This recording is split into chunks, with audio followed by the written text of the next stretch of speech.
فاتحہ۔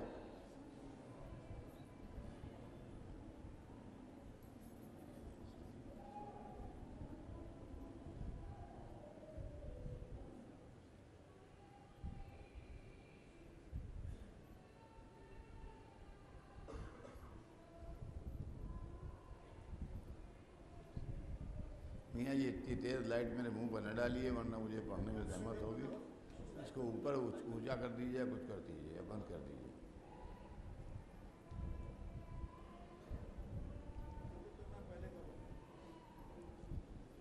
اعوذ باللہ السمیع العلیم من الشیطان اللعین الرجیم، بسم اللہ الرحمن الرحیم، الحمد للہ رب العالمین، والصلاة والسلام علی سیدنا و شفیعنا بالقاسم محمد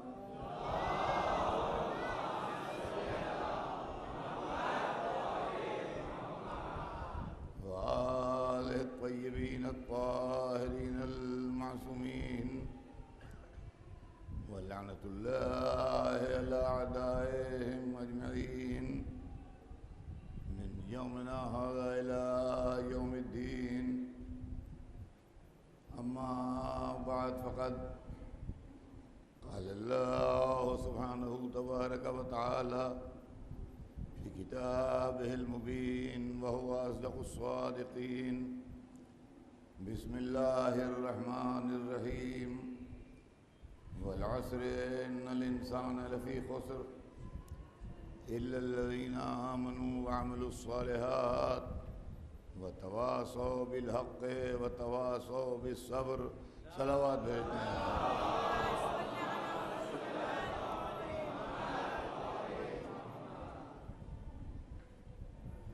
یہ میں نے جس سورہ مبارک کو عنوان کلام قرار دیا ہے، یہ قرآن پاک میں سورہ عصر کے نام سے مشہور ہے،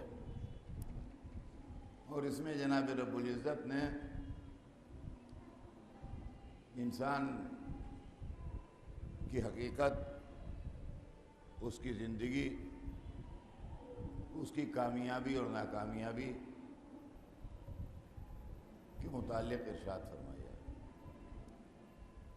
بسم اللہ الرحمن الرحیم کے بعد ارشاد ہو رہا ہے کہ والعصر، عصر کی قسم، تمام انسان گھاٹے میں ہیں، تمام انسان گھاٹے میں ہیں، الا الذین آمنوا وعملوا الصالحات، سوائے ان انسانوں کے جو ایمان لائے ہیں اور جنہوں نے نیک عمل کیے، وتواصوا بالحق، اور وہ انسان جو ایک دوسرے کو حق کی وصیت کرتے ہیں، وتواصوا بالصبر، اور وہ انسان جو ایک دوسرے کو صبر کی وصیت کرتے ہیں۔ بس یہ انسان فائدے میں ہیں، بقیہ انسان گھاٹے میں۔ عزیزان گرامی، اس عشرہ مبارکہ میں میرا موضوع سخن جو ہے وہ رہے گا انسان، اس لیے کہ پھر وہ زمانہ آ گیا ہے جب انسانیت دم توڑ رہی ہے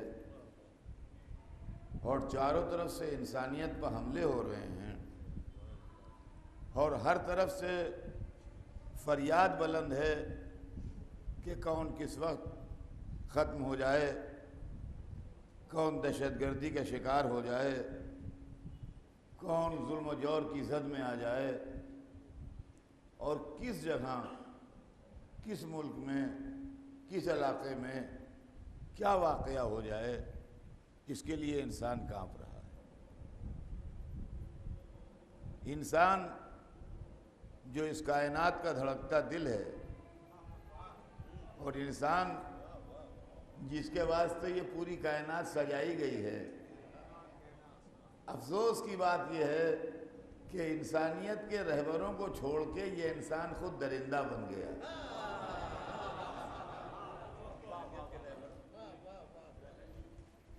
یہ انسان خود درندہ بن گیا ہے۔ میرا موضوع سخن اسی لیے اس مرتبہ انسان رہے گا، اور یہ ضروری ہے کہ ہم یہ بات سمجھیں کہ انسانیت جو ہے وہ ہر قید و بند سے آزاد ہے۔ کالا ہو یا گورا، غریب ہو یا امیر، بادشاہ ہو یا غلام، ہندو ہو یا مسلمان، سکھ ہو یا عیسائی، پارسی ہو یا یہودی، چاہے وہ فرقوں میں بٹا ہوا ہو، چاہے وہ مذہبوں میں بٹا ہوا ہو، چاہے وہ علاقوں میں بٹا ہوا ہو، چاہے وہ زبانوں میں بٹا ہوا ہو، چاہے وہ رنگوں میں بٹا ہوا ہو، چاہے وہ نسلوں میں بٹا ہوا ہو، لیکن ایک شے سب میں کامن ہے کہ وہ انسان ہے۔ وہ انسان ہے، اور انسان جو ہے عزیزان گرامی، اس کو قرآن مجید نے بڑی اہمیت دی ہے، اور اسلام نے اس کی بڑی عزت کی ہے، اور اس کو بڑا رتبہ دیا گیا ہے، اس لیے کہ یہ کائنات انسان ہی کے واسطے سجائی گئی۔ نہ کسی کے پاس زبان ہے، نہ کوئی اپنے خیالات کا اظہار کرتا ہے، نہ کسی کے پاس کوئی نظریہ ہے، نہ کسی کے پاس کوئی فکر ہے۔ جو کچھ دیا گیا ہے سب انسان کو دیا گیا ہے۔ جہاں تک وجود کا سوال ہے، پہاڑوں کا وجود بہت بڑا، بہت سے جانور اپنے قد و قامت میں انسان سے کہیں بڑے ہیں، بہت سے درخت اپنے قد و قامت میں انسان سے کہیں بڑے ہیں، تو انسان اس کائنات میں ایک ننھا سا مخلوق ہے۔ ہمالیہ کے مقابلے میں، اٹلانٹک اوشن کے مقابلے میں، چاند تاروں کے مقابلے میں، جنگلوں کے مقابلے میں، ہاتھیوں کے غول کے مقابلے میں انسان ایک بھونگا بھی تو نہیں ہے، لیکن سب کی تاجداری کا تاج اس کے سر پر رکھ دیا گیا۔ اس کو عقل دے کے، خرد دے کے، دماغ دے کے، فکر دے کے، ہدایت کا راستہ دکھا کے، اب اگر یہ بھٹک جائے اور اس کا خالق کہہ دے کہ یہ پتھروں سے بھی بدتر ہے تو تعجب کیا ہے؟ صلوات بھیجتے ہیں محمد۔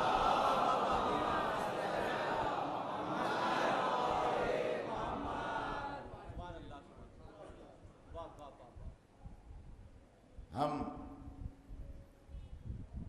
سیاسی وجوہ کی بنا پر، سماجی اسباب کی بنا پر،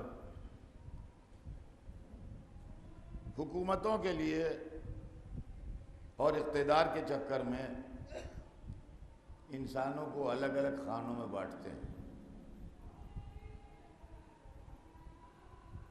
ہم نے اپنے فائدے کے لیے دیواریں اٹھا دی ہیں،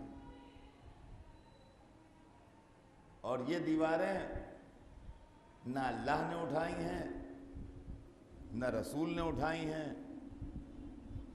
آئیے تشریف لائیے، دیکھیے ضعیفی میں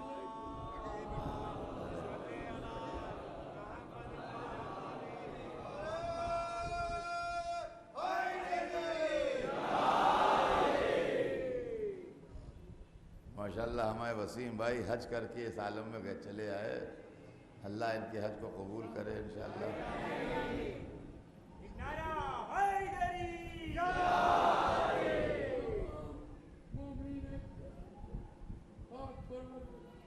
اپنے حبیب اور ان کی آل پاک، بالخصوص کربلا والوں کے صدقے میں سلامت، شاد و آباد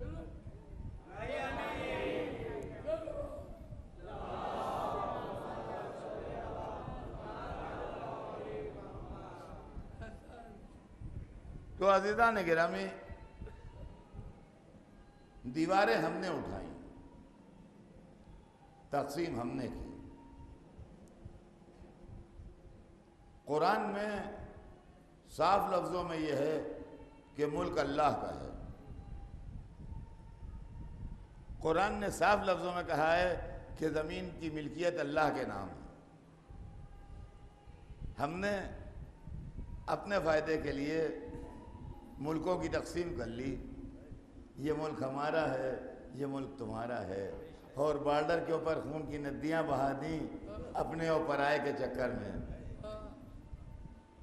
پانی سب کے لیے ہے اور سمندر سب کے لیے عام ہیں، مگر ہم نے سمندروں کو تقسیم کر دیا، یہ ہمارے سمندری حدود ہیں، یہ تمہارے سمندری حدود ہیں، یہ ہمارا علاقہ ہے، یہ تمہارا علاقہ ہے۔ اللہ نے مذہب سب کے لیے بھیجا تھا۔ اسلام صرف مسلمانوں کے لیے نہیں آیا تھا، جس نے اسلام کو مانا وہ مسلمان کہلائے۔ اسلام انسانوں کے لیے آیا تھا۔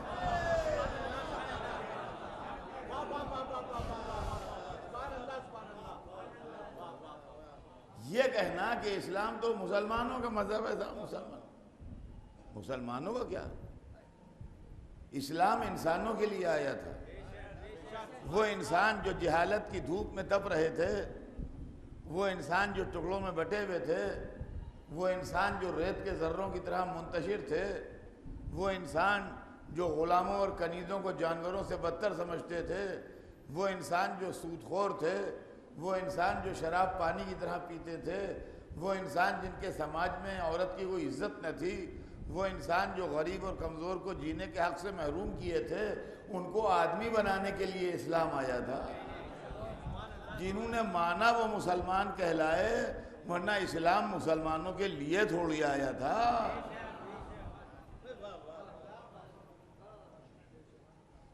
یہ تصور کہ یہ تو مسلمانوں کا دین ہے، مسلمان اس کے ہیں، نہ کہ یہ مسلمانوں کا ہے۔ مسلمان اس کے ہیں، یہ مسلمانوں کا نہیں ہے۔ مسلمان اس کے ہیں، اگر مانیں اس کو، اگر قبول کریں اس کو، تو مسلمان اس کے ہیں۔ یہ کہنا کہ مسلمانوں کا دین ہے، یہ غلط ہے۔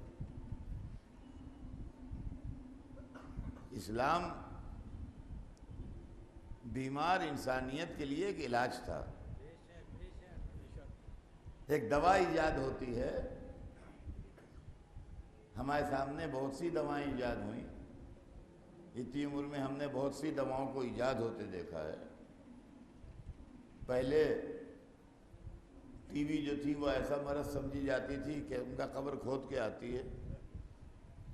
ہمارے لڑکپن میں، نوجوانی میں، جس کو ٹی بی ہو جائے اس کا مطلب یہ کہ اس کا مرنا تو کنفرم تھا، اب کب مرے گا یہ معاملہ ہے۔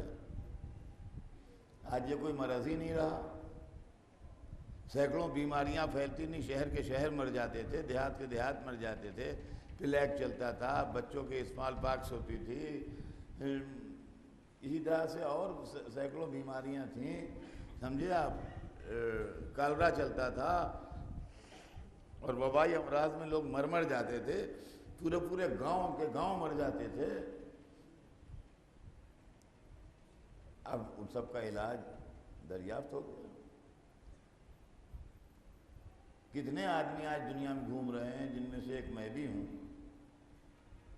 کہ اگر بائی پاس نہ ہو جاتا تو آج میں یہاں پڑھنے کے لیے بیٹھا نہ ہو۔ تو مطلب یہ ہے کہ زندہ رہنے کے لیے بھی علاج، تو علاج جو ہے وہ کسی مذہب کے لیے تھوڑی مخصوص ہے۔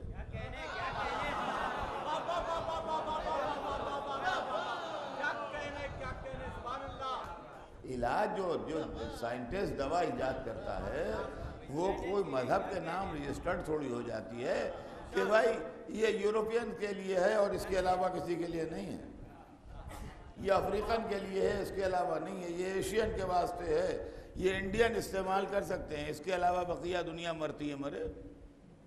دوا جب ایجاد ہوتی ہے تو وہ انسان کے لیے ہوتی ہے، بیمار انسان کے لیے ہوتی ہے، دوا بیمار انسان کے لیے ہوتی ہے۔ اب جو اس دوا کو استعمال کرے وہ فائدہ اٹھاتا ہے، جو نہ استعمال کرے وہ مر جاتا ہے۔ صلوات بھیجتے ہیں محمد۔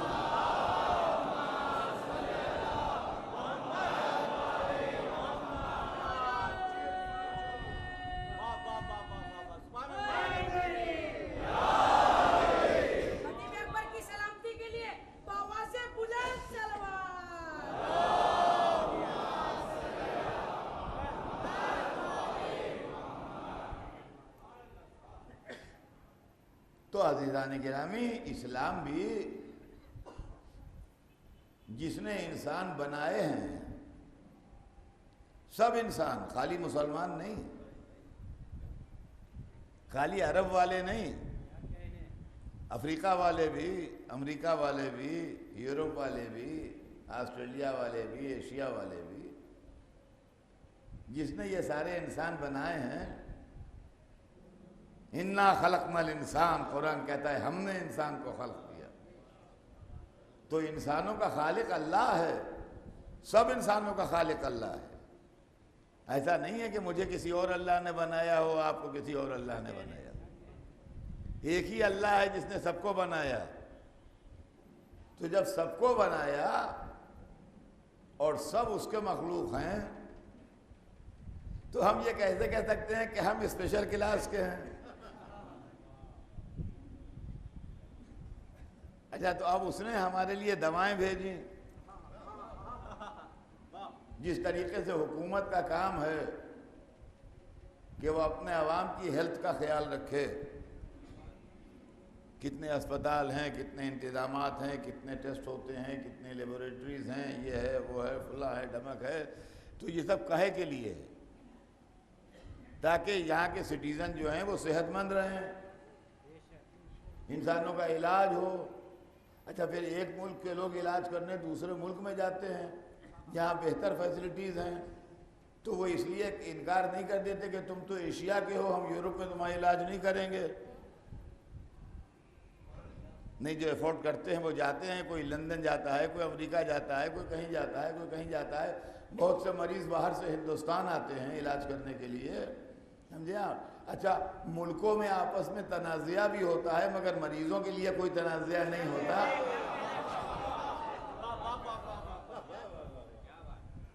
اس لیے کہ وہ سیاستدانوں کا کام ہے کہ کس سے ملیں اور کس سے نہ ملیں، لیکن ڈاکٹر نیشنلٹی دیکھ کے علاج نہیں کرتا ہے، وہ مرض دیکھ کے علاج کرتا ہے۔ اور ہمارا ہم نے ڈاکٹر نیشنلٹی نہیں دیکھتا کہ اگر آپ انڈین ہیں تو آپ کا علاج ہوگا، اگر آپ انڈین نہیں ہیں تو آپ کا علاج نہیں ہوگا، جائیے، موت آتی ہے تو مر جائیے۔ نہیں، اس کی ڈیوٹی ہے کہ وہ علاج کرے، وہ کوئی بھی ہو۔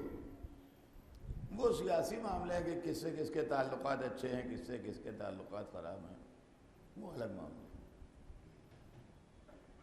تو عزیزان گرامی، اللہ نے جہاں انسان خلق کیے وہاں انسانوں کی صحت کا بھی انتظام کیا ہے۔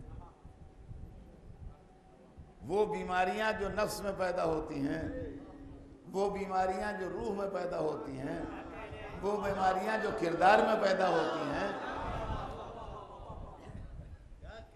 ان بیماریوں کو دور کرنے کے لیے اللہ نے ہر جگہ پیغمبر بھیجا۔ اور قرآن مجید میں اگر 1,24,000 کی لسٹ ہوتی تو بڑی پریشانی ہو جاتی، اور اس کے اندر اس کا بھی امکان تھا کہ جب نام بہت ہوتے تو کوئی ایڈ کر دیا، کوئی کم کر دیا۔ لہذا ایک اجمالی بات، مختصر بات کہہ دی کہ انما انت منذر ولکل قوم ہاد، یہ قرآن کی آواز ہے۔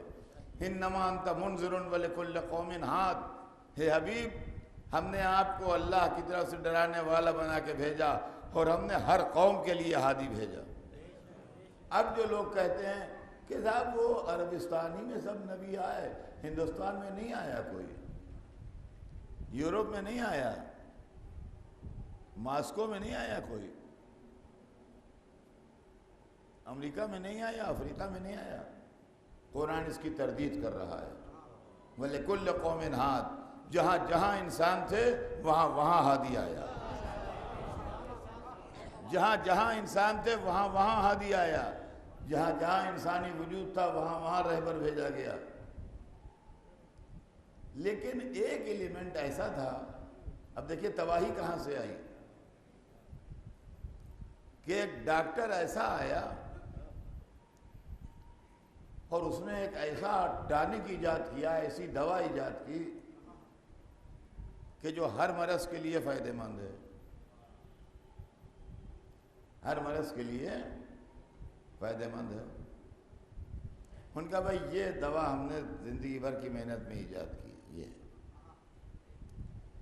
اگر لنگس خراب ہیں تو اس کو استعمال کرو، ٹھیک ہو جائیں گے، اگر کڈنی میں گڑبڑ ہے تو استعمال کرو، ٹھیک کر دے گی، اگر ہارٹ گڑبڑ ہے تو اس کو استعمال کرو، ٹھیک کر دے گی، اگر دماغ میں کوئی تکلیف ہے تو اس کو استعمال کرو، ٹھیک ہو جاؤ گے، لیور میں کوئی نقصان ہے اس کو استعمال کرو، ٹھیک ہو جاؤ گے، تمہارے گھٹنوں میں درد رہتا ہے، ممبر پر نہیں چڑھ پاتے ہو،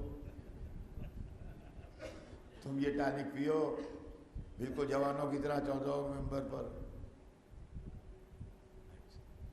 اب جو جناب ٹانک چلا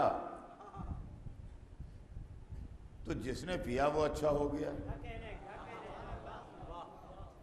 جو عداوت کی آگ میں جل رہے تھے، جو عداوت کی آگ میں جل رہے تھے، اسلام کا ٹانک پی کے ایسے اچھے ہوئے کہ نماز جماعت میں ایک کے پیروں کے پاس دوسرے کا سر ہے۔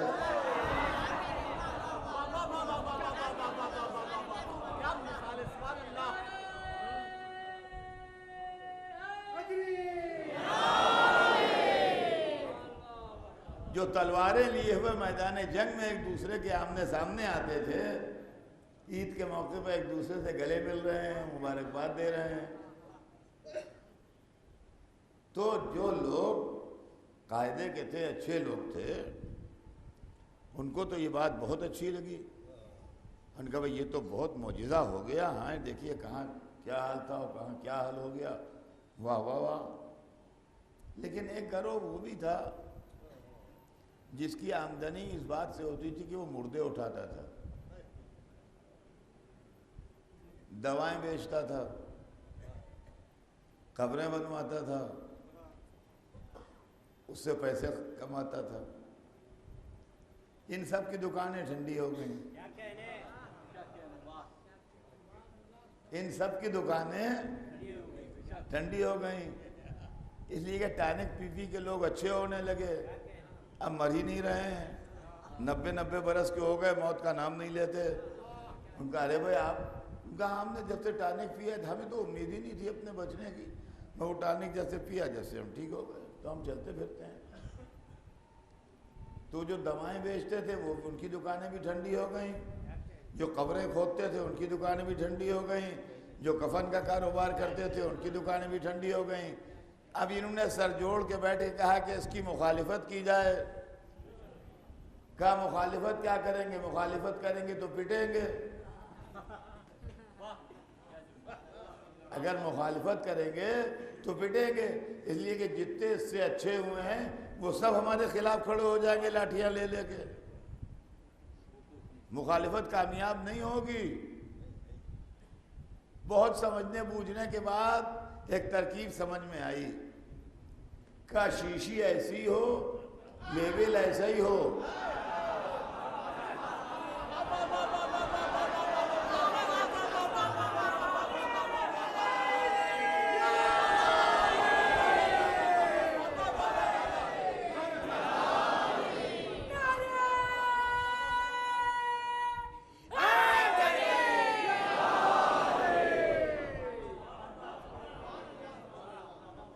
کلر بھی سیم ہو، فرق نہ ہو، اور ٹیسٹ بھی وہی ہو، مگر اس کے اندر ایسا سلو پوائزن ملاؤ کہ 2-3 شیشیاں پی کے آدمی مر جائے۔ جب لوگ مرنے لگیں گے تو یہ ہوگا شروع میں تو فائدہ کرتا ہے مگر بعد میں مر جاتا ہے آدمی، تو ٹانک بدنام ہو جائے گا، اور ہماری دکانیں پھر سے چل جائیں گی۔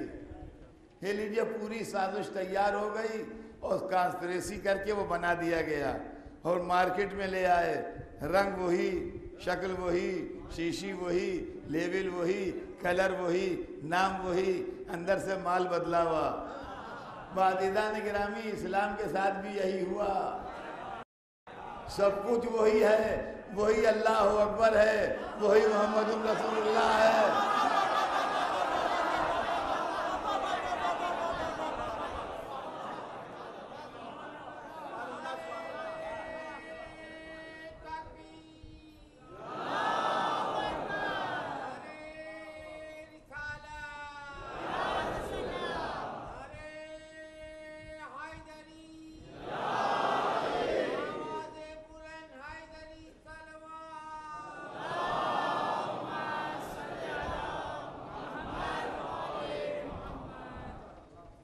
سب کچھ وہی ہے، سب کچھ سیم ہے، اندر سے ملوکیت و سلطنت کا زہر ملا دیا گیا، اندر سے ملوکیت و سلطنت کا زہر ملا دیا گیا۔ عزیزان گرامی، یہ زہر ملا ہوا ٹانک پی رہے ہیں اسلام کے نام پر جو داعش و طالبان بن گئے ہیں۔ صلوات بھیجیں محمد۔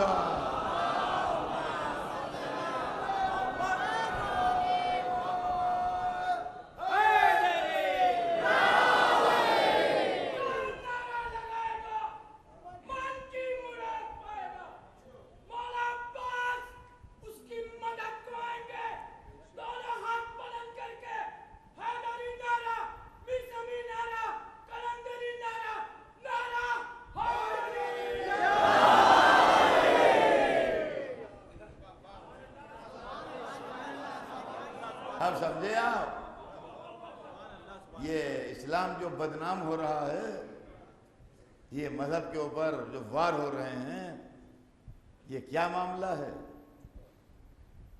ٹانک وہی ہے صورت سے، نام وہی اسلام کا ہے، مگر یہ انسانیت دم توڑ رہی ہے اس کو پی کے، انسان مر رہا ہے اس کو پی کے۔ عزیزان گرامی، بس یہی مسئلہ ہے، محرم کو سمجھ لیجئے یہیں سے، کہ جب کسی کمپنی کا کوئی پروڈکٹ بہت چل جاتا ہے اور اس کی کوئی نقل بناتا ہے تو برا تو سب کو لگتا ہے، برا سب کو لگتا ہے، لیکن ہر ایک عدالت میں نہیں پہنچ جاتا۔ جس کمپنی کے گھر والے کی جس کی کمپنی ہے وہ فریاد کرتا ہے کہ ہمارے مال کی نقل بنائی جا رہی ہے۔ اب سمجھے آپ، جب اسلام کے نام پر بنام اسلام زہر پلایا جانے لگا تو سارے مسلمانوں نے سنا، ہو سکتا ہے بہتوں کو برا لگا ہو، مگر کسی کے گھر کا اسلام نہیں تھا جو بولتا، حسین کے گھر کا تھا، اس لیے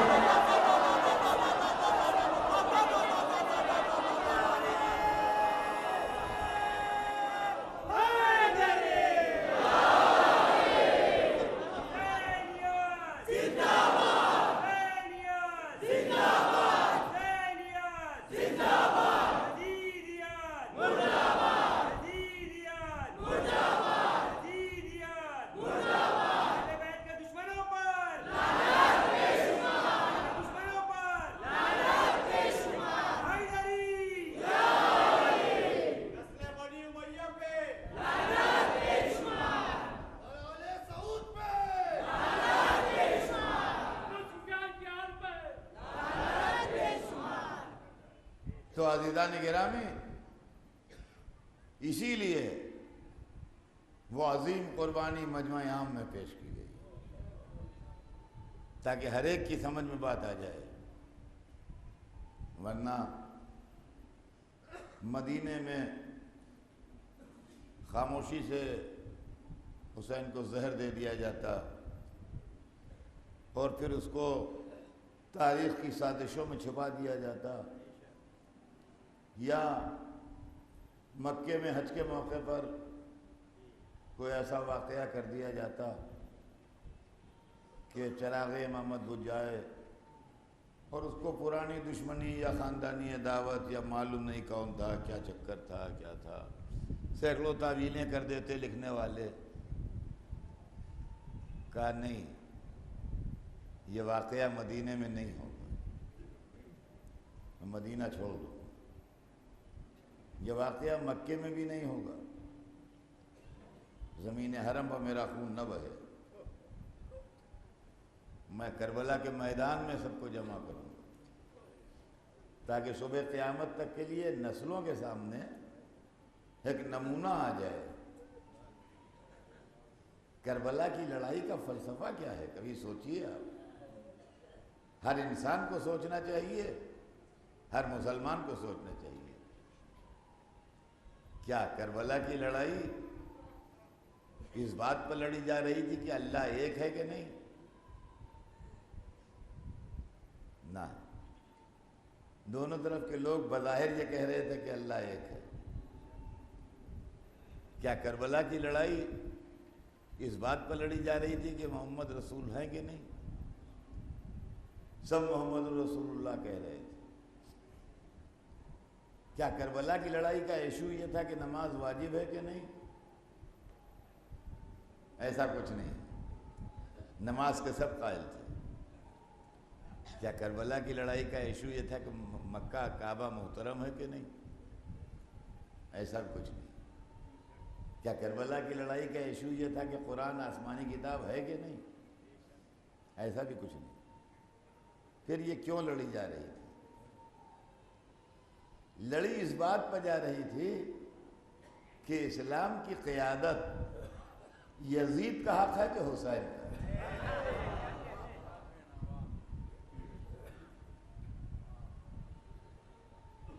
آج آہستہ آہستہ چہروں سے نقابیں اٹھ رہی ہیں.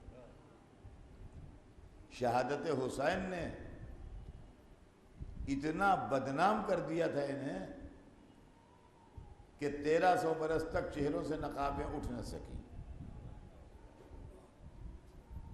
اب دھیرے دھیرے وہ صورتیں پھر سامنے آ رہی ہیں اور وہ نظریات پھر سامنے آ رہے ہیں. آج حسین تو نہیں ہے، لیکن حسین کی دشمنی ہم سے نکالی جا رہی ہے.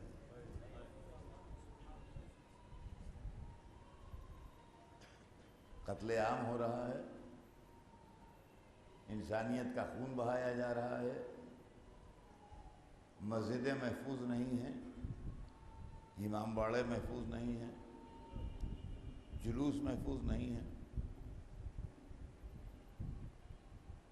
سب کچھ ہو رہا ہے. یہ کس لیے ہو رہا ہے؟ یہ یزید کی محبت اور حسین کی عداوت میں ہو رہا ہے.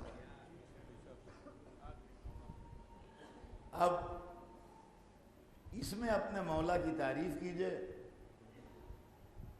کہ حسین اپنے چاہنے والوں کو محرم کے نام پر وہ ہتھیار دے کے گئے کہ جو 1400 برس سے لڑ رہا ہے. 1400 برس سے لڑ رہا ہے. عزیزان گرامی، ہر سال محرم آن کے اسلام کو زندہ کرتا ہے، اور اب اس سال شاید ہمیشہ سے زیادہ محرم کی ضرورت ہے. اور خاص طور سے ان ملکوں میں جن ملکوں میں مسلمانوں کے علاوہ بھی لوگ رہتے ہیں.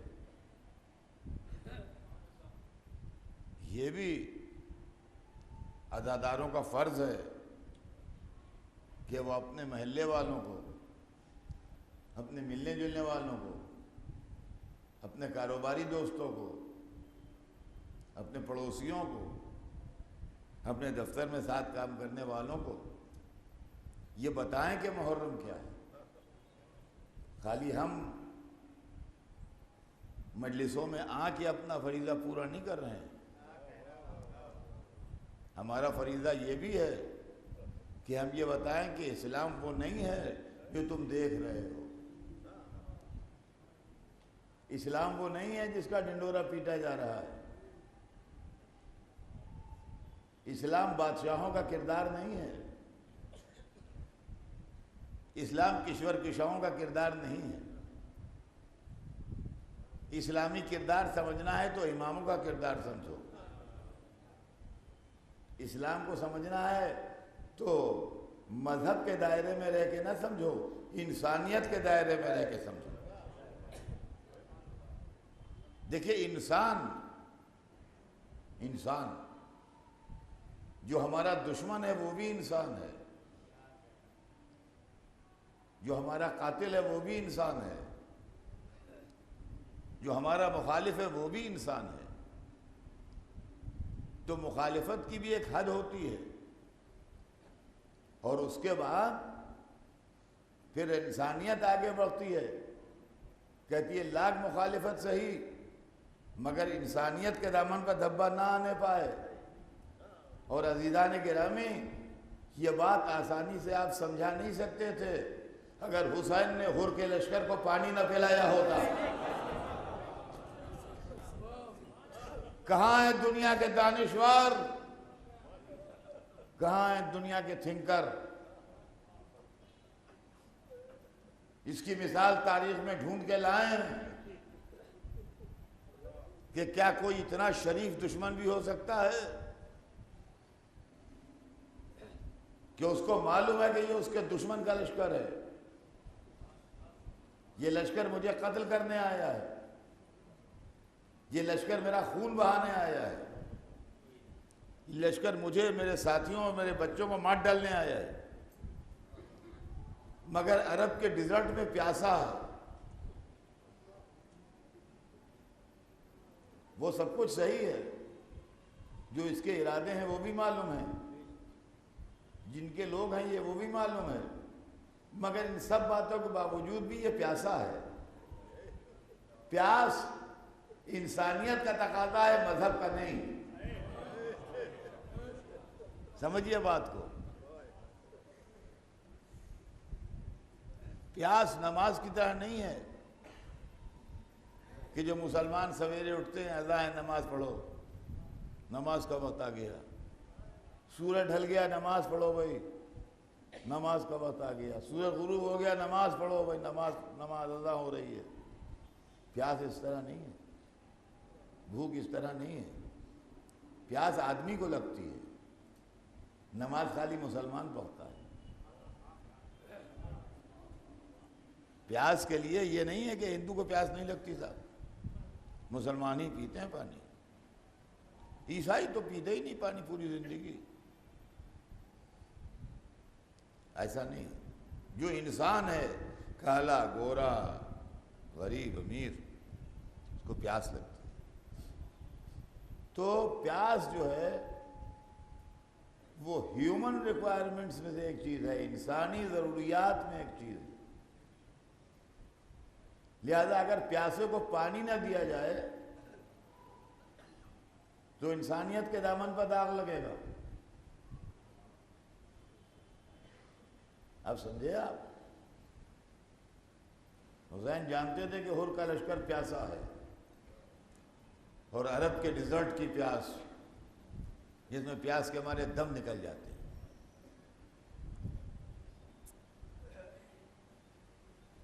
اپنے دوستوں، اپنے عزیزوں، اپنے بھائیوں، اپنے بھتیجوں کو حکم دیا پانی پلاؤ، انہوں نے پانی پلانا شروع کیا. کوئی کنڈیشن نہیں، کوئی شرط نہیں.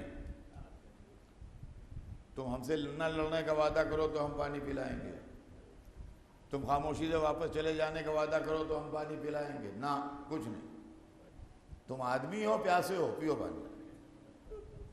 پی رہے ہیں پانی لوگ. 2000 آدمیوں نے پانی پیا. 2000. اتنا اسٹاک تھا حسین کے پاس پانی کہ 2000 آدمیوں نے پانی پیا. اس کے اندر ایک شخص تھا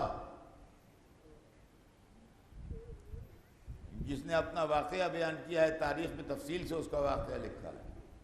اس کا نام تھا علی ابن طعان محاربی. ایک آدمی تھا اسی لشکر کا، اس کا نام تھا علی ابن طعان محاربی. وہ کہتا ہے کہ مجھ کو ایک آدمی نے مشق دی پانی کی، میں اتنا بے حواس ہو گیا اور اتنا پیاسا تھا اور میرا دم نکل رہا تھا کہ اس بے تکے طریقے سے میں نے مشق کو کھولا کہ سارا پانی بہہ گیا اور میں پانی نہ پی سکا۔ گھبراہٹ میں برا حال تھا، دم جا رہا تھا، پانی بہہ گیا مشق کا، چھوٹی چھوٹی مشقیں ہوتی، پانی نہ پی سکا۔ کہتا ہے اس آدمی نے مجھے دوبارہ مشق، میری وہی حالت تھی، میں نے اس کا پانی بھی سارا ویسٹ کر دیا اور وہ پانی بھی بہہ گیا۔ وہ کہتا ہے ایک صاحب کرسی پہ بیٹھے ہوئے تھے، یہ منظر دیکھ رہے تھے، وہ خود اٹھے، انہوں نے آدمی سے مشق لی، مشق کو کھولا اور کہتا ہے کہ مجھے اپنے ہاتھ سے انہوں نے پانی پلایا ہے، میں سیر ہو گیا، مجھے اطمینان سے میں نے پانی پی لیا اور میری وہ حالت جو تباہ ہو رہی تھی اور مر رہا تھا، میری زندگی بچ گئی۔ اس کے بعد کہتا ہے میں نے ایک شخص سے پوچھا کہ یہ صاحب جو کرسی پہ بیٹھے ہیں یہ کون صاحب ہے؟ تو انہوں نے کہا ارے تم انہیں نہیں پہچانتے؟ انہوں نے کہا نہیں میں نہیں پہچانتا، یہ کون صاحب ہے؟ کہا یہی تو حسین ابن علی ہے۔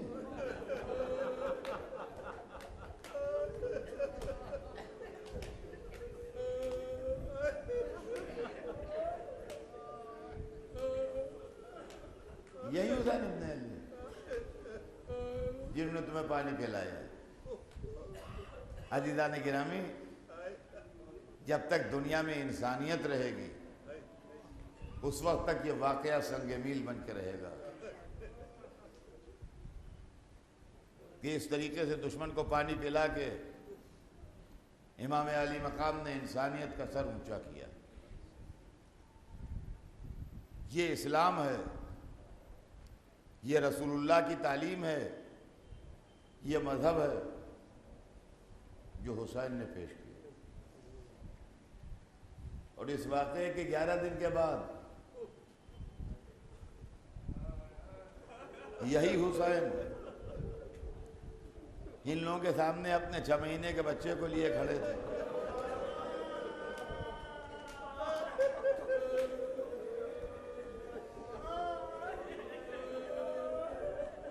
اور کہہ رہے تھے کہ اگر میں نے کوئی خطا کی ہے تو بچہ تو معصوم ہے۔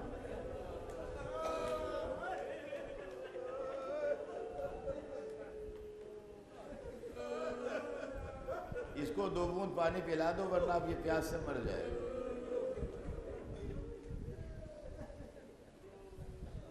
حسینی اسلام نے پانی پلایا تھا، یزیدی اسلام نے بچے کے گلے پر تیر ماری۔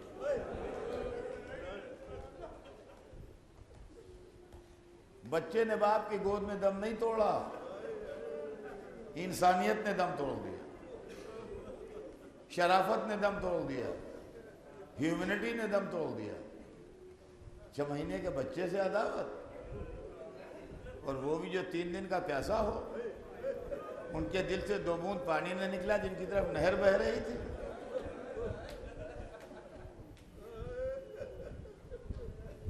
عزیزان گرامی،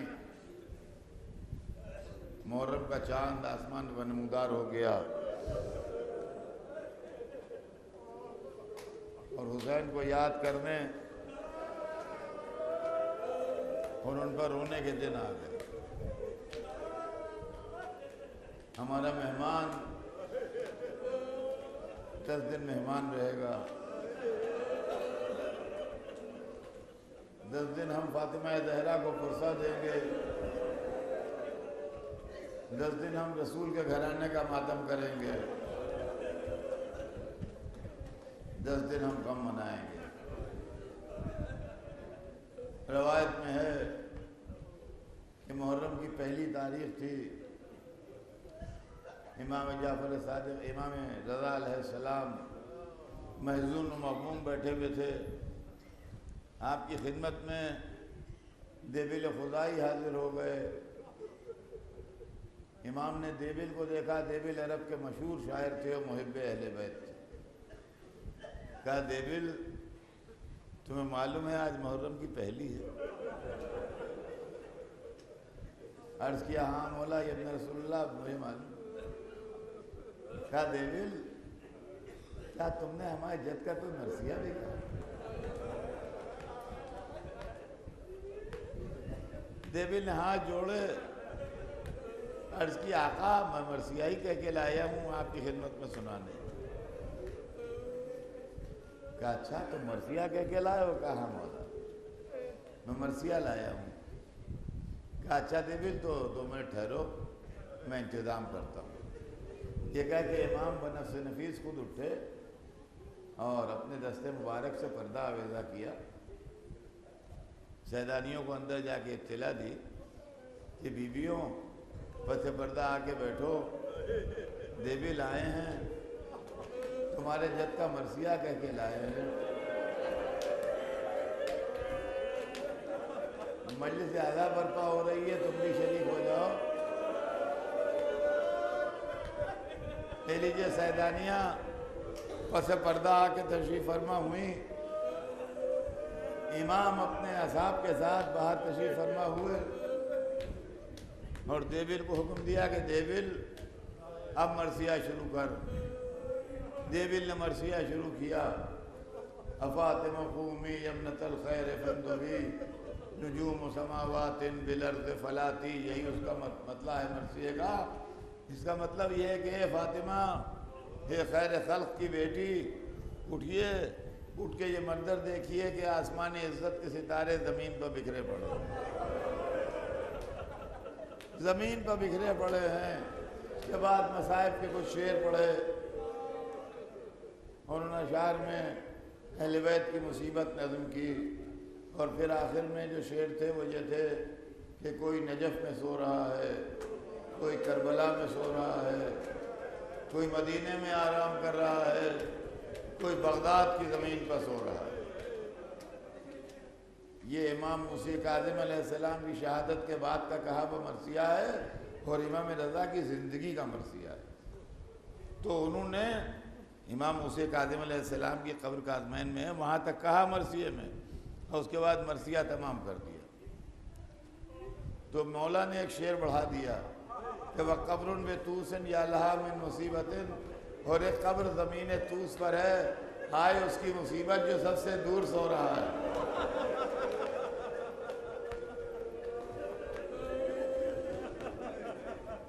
دیبل نے شعر تو پڑھ دیا، ظاہر امام نے شعر کہہ کے دیا تھا تو شعر پڑھ دیا۔ اس کے بعد ہاتھ جوڑے، کہا یا ابن رسول اللہ میں آپ کے گھر کا پرانا خادم ہوں، آپ ہی کے در سے وابستہ رہا، کسی دوسرے کے در سے نہیں، اور تعجب ہے کہ آج تک مجھے نہ معلوم ہوا کہ زمین طوس پر کس کی قبر ہے۔ امام نے کہا دیبل تو صحیح کہتا ہے، تجھے کہاں سے معلوم ہوتا؟ زمین طوس پر میری قبر بنائی جائے گی، میں اپنی شہادت کی خبر دے رہا ہوں۔ بغضب یہ ہوا کہ دیبل نے شعر دوبارہ پڑھ دیا، بس دوبارہ پڑھنا نہیں، کنیز آئی، کہا دیبل چپ ہو جاؤ، امام رضا کی بہن کو غش آ گیا، بھائی کی شہادت کی خبر نہیں سن سکی۔ ہائے امام حسین کی بہن، جس نے بھائی کے سر کو نوکے نیزہ پر دیکھا، بھائی کو نبا ہوتے دیکھا۔ ہائے حسین کی بہن جو بھائی کے سر کے ساتھ کربلا سے کوفے